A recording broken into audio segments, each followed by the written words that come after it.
on that. But along the way, Jon he's reviewed hundreds of soundtracks for horror films, horror reference books, and horror films themselves. He's had a website called Kitley's Crypt that's been running for about 20 years, which is the longest running horror related website on the internet. He's got an award-winning column with Horror Hound magazine called They Came from the Crypt, where he does kind of double features that he'll set up two films that have a similar theme. And he won the Rondo Award in 2014 for Best Column for that, for They Came from the Crypt. So we're going to start with a little Q&A. When you first started your book, I kind of posed that question to you, like, what is it about the horror genre that you kind of ostensibly devoted your life to it? If you're a horror fan, I mean, it's like that for everybody. It's like roller coasters. If you enjoy it, it's hard to explain it, but once you do, it's hard to get rid of it. I grew up watching this stuff on TV as early as I can remember. 5 and 6 years old, I was watching Night Gallery and the Night Stalker and all this stuff on TV that it never scared me, but I always liked the creatures. I loved the monsters. I loved that it wasn't normal, and pretty much realized that I wasn't normal, so I fit in perfectly with it. And 50-something years later, I still feel that way, and I still love it. So is that, I mean, like, now that you've been doing it for so long, kind of pursuing it, has that changed over the years in terms of what attracts you to it? No, and that's the beauty of the horror genre, is I've been doing this for that long, and I've just touched the surface. I mean, I'm still finding movies that are out decades ago that I've never even heard of that are enjoyable, that I'm loving. It never gets old. And through this, like I mentioned, I just said, that I don't consider myself normal. I've met so many not normal people through the horror genre that feel the same way I do. So the more that I felt that I was an outsider from normal society, I probably have a huge horror family that we're normal now. Woo! So when did the idea of the book kind of come about for you? Book is called Discover the Horror. It's going to be available for sale out in the lobby. Jon will be available for signing afterwards. It's also available on Amazon. You can order it through your local bookseller. Where did the idea come from? Probably either you or somebody else said, "Why are you not writing a book?" Because I've been writing for the site, and a lot of what I do on the site is not the normal horror journalism, or it's not a lot of what's coming new and stuff. It's my personal take on it. And I've been doing this for so long, I just figured that would be the one thing that I could write about, is my personal experience. And I think 5 or 6 years ago, I finally started to go, okay, this is going to be a serious thing. And that was 5 years ago, and it's finally done now. So it's one of those things that it's working on the side, because I have a real job and do the website and all that stuff. So anytime I had free time, I would work a little bit on it, and then I think it was last year I finally said, that's it, it's going to be done next year, made a deadline, and then stressed the hell out for the last 9 months. But it's out now. Can you tell us a little bit about what the book is? It's about 270 pages. It's basically a combination of autobiographical of how I got to be how I am and why I am, or who I am. But also there are an occasional opinion in there about the movies that I love and don't love, maybe. It's a love letter to the genre. My biggest thing, and what I try to do on the website, the reason it's called Discover the Horror, is discover the genre. Because as I said, I'm still finding new stuff that I've never knew existed. And the more and more fans that I meet, they haven't taken that journey yet either, or they're still on the same journey. So it's by explaining how I got to where I am, hopefully that encourages other fans to kind of follow the same path and to never stop being satisfied with what's out there. There's always a ton of stuff to see. What were some of the biggest challenges putting a book like that together? My editor. Narrowing it down, deciding on what I wanted to have in there. whether it was going to be relevant, and there's always that, and I'm sure any author, any creative person has that doubt of, is anybody even going to want to read this, or is this going to resonate with anybody? But I think that's the beauty of horror fans, or even movie fans. We're all similar, even though we may have similar or different tastes in what we like. If you're a cinephile, if you're a movie person, you're going to get it no matter what. So I hope that comes across in the book. So let's talk turkeys. You have an entire chapter devoted to films like The Giant Claw, Yes. that most people would say are not quality films, or rare, as you like to put I it. disagree, sir. Thank you. Thank you. As there's a Stephen Thrower is a British author. It said the only bad movie is a boring one, and this is not a boring movie. So, what I consider a turkey is basically this. It's going to be entertaining. It may not live up to the budget, or didn't have a budget, but everybody working on it were doing their best. They were trying to make a quality film, and they just missed the mark by a little, maybe a little bit more. The difference between this turkey and something like Sharknado, they try to make a bad movie. And if you're trying to make that, you've already failed. They were trying to make an actually good movie. And they failed too, but it's still entertaining, and everybody was putting their all in. It's just the producer decided to spend $50 on a creature instead of going with Ray Harryhausen, which was the original plan, and it's just a bit off. But a turkey has the acting. It has a lot of science talk like this. That back in the '50s, you could write anything, and nobody's going to exactly antimatter. Yeah. So you can still enjoy it. It's entertaining still, and if you are entertained by it, it's not a bad movie. Sometimes it's hard to explain that, but any turkey is also better with friends. You try watching like Ray Dennis Steckler's Incredibly Strange Film, or Incredibly Strange Creatures Who Stopped Living and Became Mixed Up Zombies by yourself. I would not recommend that. You watch it with 5 or 6 friends, that's a riot. There's a big section of the book also devoted kind of horror conventions, which you've been going to for about 30 years now. Yeah. Are there things about can you tell us a little bit about, like, how you first, like where your first horror conventions were, and then kind of like what that journey has been like for you? It's a double-edged sword there, because the positive thing was the first horror convention I went to was in April of 1988.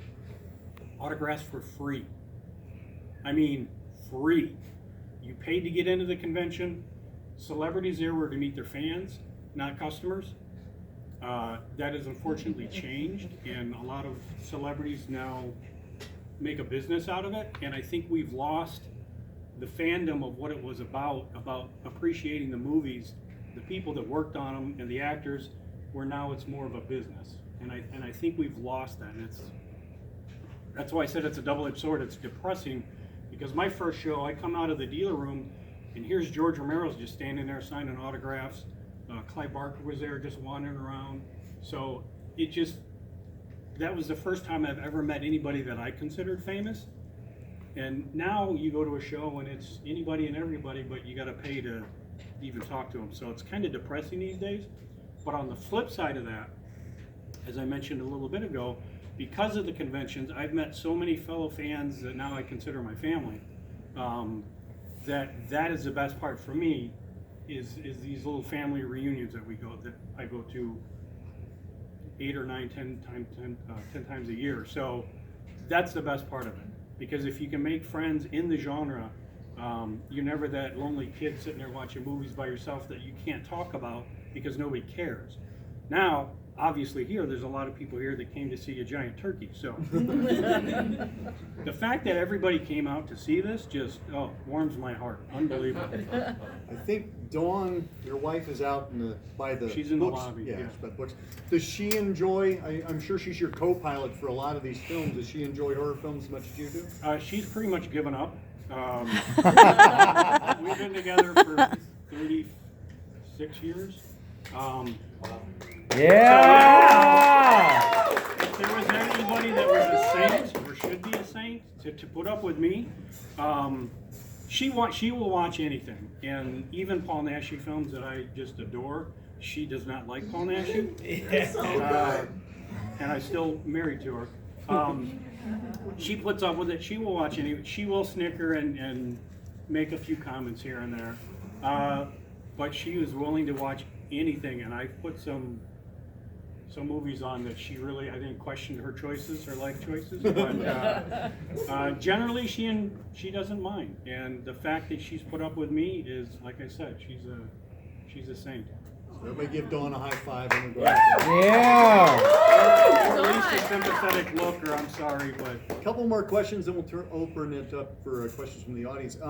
So you talk about that family. I mean, I think the internet. I mean, your site has certainly reached a lot of people. The internet has kind of changed horror fandom in terms of being able to have accessibility to other horror fans as opposed to just going to conventions and kind of meeting your tribe there. Can you talk about how that's changed for you? And then also, are there any kind of negatives to what the internet has brought to horror fandom? Well, the negatives of the internet in general are, everybody knows that. Everybody has an opinion and like to spread it around, which is good and bad. The positive part is you can connect with people all over the world. And I have friends all over in Australia and Europe that you can have a conversation with about a movie. And they're gonna bring something to the table that you might not have thought of. That's the beauty of the internet, that you can have these conversations with and meet people, make new friends, and have those conversations. The negative side is someone goes sees a movie and immediately trash and blah blah blah, I didn't like it or whatever. It's okay if you don't like a movie, but have something. Don't just say it sucks. There's got to be a reason why you didn't like it.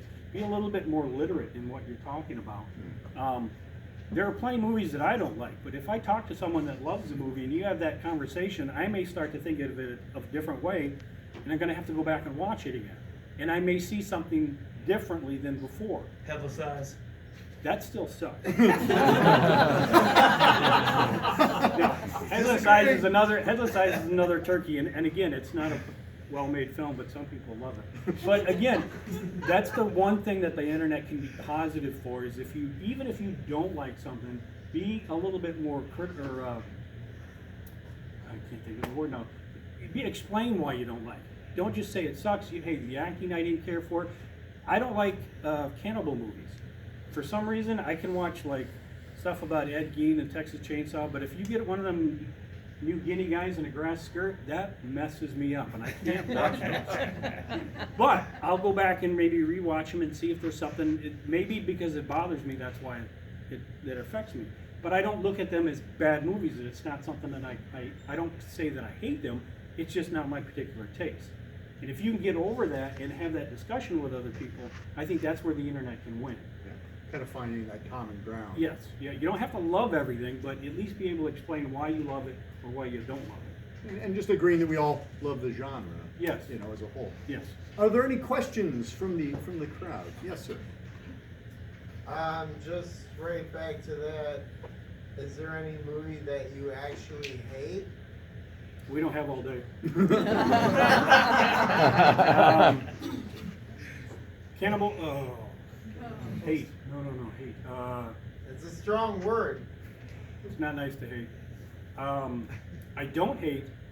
You ready? Yeah, I don't I'm ready. hate Van Helsing. Oh God! I can't defend it, but I don't hate it. What if it was Tom Cruise? I like Interview with the Vampire. I know there's movies, and for the life of me, I can't think of a movie that I actually. I know there's people out there that I've talked to that we've hated movies.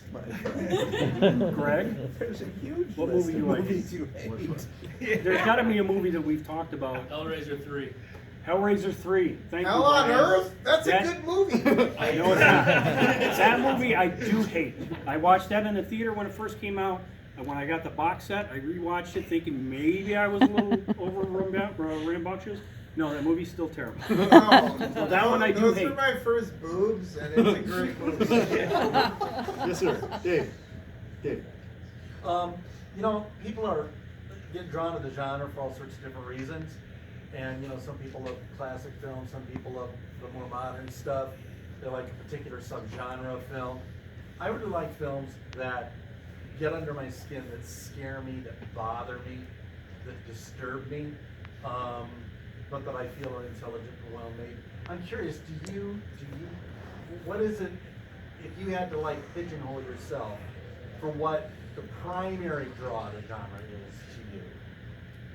What is it? Is it a type of film? Is it No, it's feeling? just, it's the, I guess it's always been that it started with the monsters, being different, being an outsider. Because a lot of times the monsters are not the bad guy. I mean, the first Frankenstein, it's the original, really not the original, but it's one of the first ones. He's not a evil guy. He's just, I don't want to say he's just misunderstood, but you know, he's got a bad brain and he's abandoned. So it probably started with there. I don't really get scared anymore. Only, well, if I go see Jaws again, that'll probably, Jaws, if you read the book, Jaws really messed with me when I was a kid. I have not been in the water since I seen that in 1977. I've been to the ocean twice, got this far and went, yeah, okay, I will not go in the water.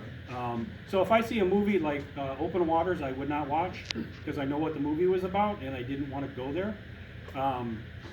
That stuff kind of still bothers me, and I think it comes down to being eaten alive. I seen The Blob as a kid on TV, and couldn't watch the whole thing because every time The Blob came in, I had to turn the channel. I mean, it just terrified me. The old one or the original? The original. The original. Oh yeah, that scene at the doctor's office. That's where the last part I got to see. When he looks in the window and it's all over. That's it. Turn the channel. But occasionally there's a movie. Just recently, there's a movie called Tonight She Comes. Almost made me gag. Didn't scare me, but it enough to where I almost had to clinch down and go, oh, that was almost something bad. Is that a deal breaker? What's that? If you gag in a movie, is that a deal breaker? I can't remember. I can't remember the last time that a movie affected me like that. Yeah. Necromantic. That's another one I hate. Yeah. Oh, Necromantic? That disturbed me to no end. Now, is it a bad movie? I don't like it, but I wouldn't consider it a bad movie. Any other questions? Yes, sir. Yes. Are there any like hidden gems that you think deserve more attention than All of them. If you don't, Just a there- few. Go with some Spanish stuff. Or the giant claw. well, besides the giant claw, off the top of my head, The Ritual that just came out on Netflix a couple years ago. Yeah. Isolation, Irish film made in 2005, blew my mind. I actually wrote about it in Aaron's book, Hidden Horror. Shrew's Nest, the Spanish film. Anything by Jaime Belagaro or Alex de la Iglesia, two Spanish filmmakers. Mutante. Action Mutante. I actually have a tattoo of the. Anybody seen Action Mutante? How's it? What is it? Action Acción Mutante. Mutante. It's about handicapped terrorists that kidnap the wealthy and the good-looking. It'll never get released over here. It'll never get remade, but it is a dark comedy. It's Alex de la Iglesia's first movie, and it is a riot. If you can find it, it's great. But anything from him, his recent movies are Witching and Bitching, The Last Circus. The Last Circus, The Day Bar. of the Beast, The The Bar. Bar. Anything he does not stay in one genre. He is all over the place, but he is so entertaining. And then Jaime Belagaro did the first Wreck movie he co-directed the second one, did the fourth one. He also did a movie called Sleep Tight, which will That was disturb you to no terrifying. end. Darkness. Darkness and Nameless, and there was a series of films came out in Mexico called 6 Films That Keep You Awake. He did one of them called To Let, like to let an apartment, and then Alex de la Iglesia did one called The Baby's Room, which is really good as well. There's tons of film. That's the key. Go looking for them. You will find them because there are a ton of them out there. Listen, I love these movies too, and I just thank you for. I've never heard of this movie, and I just thank you for sharing it with me. I love it. I mean, I agree with you. It's just about being entertained. Mm-hmm. I mean, it's a terrible movie, but I love it. Was I entertained? Absolutely, I love it. The joke that I heard back on the Muppet Show years and years ago is they said it's rare, and the guy go, "Why? You don't see it that often?" And he said, "No, it's just not well done." That was a joke for the Muppet Show that went through every kid's head, but the parents all of a sudden look up going, "Okay, now that was pretty good." So Thank you. that's the whole point, is if you're entertained, Right. that's the bottom line. Right. And for me, growing up, watching a lot of movies on a black and white TV, anytime I see something that's black and white from that era, I feel like a kid again. So it immediately takes me back, and they're so much fun. And if you're introducing your kids to these movies, those are the kind that are perfect places to start with. They're safe, they're fun, they usually got a really fun creature or monster in there that's going to entertain them. And then you move to like Necromantic and Cannibal Holocaust. Give them a minute. Yeah, when they're like 10. Yeah. Yeah, when they're 10. In the back. Hi. Have you ever seen a film that you thought filmmakers just went too far? Necromantic. No way, dude. Not No way. Part 2. Far enough. There's a few of them that I'll give you another one that I know a lot of people like. Martyrs, not the remake, the original. I like Martyrs. I'm not saying it's a bad film. I just think that the process to get to the end Yeah. was way too long of misery to get to the reveal at the end of, I oh, haven't seen the movie. I don't want to say they went too far, but that was a long drive to get there and really disturbing. I don't know, there's a lot of Italian stuff back in the 80s that, whew, anytime you went, you know what, I would never thought I was going to see that. And Anthropophagus, anybody seen that? Joe D'Amato? Yeah, that's there's some scenes in there that you'll check that off your, ooh, never saw that before.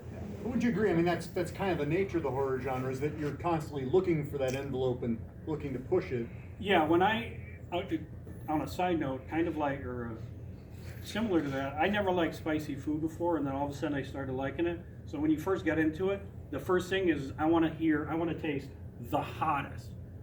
And then when you get to that point where you go, I'm gonna die, then you start backing off. So when you're watching films, when I got into them in the 80s with the video boom, everything that was coming out, a lot of the Italian gore movies, oh, this is awesome, oh my God, someone gets their head ripped off. And then you get to the point like in certain movies like Anthropophagus or some of the cannibal stuff, and you go, you know what, I'm pretty good over here with the regular zombie movies. I don't know if I need to see that stuff again. Because there are artists that are always going to try to push the limit to go farther. I mean, that's what they're going to do. You just have to kind of be comfortable and go, you know what, that's a little too far for me. I'm going to just back off. Yeah, personal taste. We're going to we'll just do one more question. John's going to be able to he's going to be out in the lobby. We can ask him questions at the desk. What are things that folks can do to kind of expand their own horizons, explore the genre further, discover the horror, as it were? Never stop looking. Never. If you see a movie that you like, find out who the director is. Find out what he's done, what other movies he's done. Maybe the special effects guys. See what other work that they've done. It's like a spider web.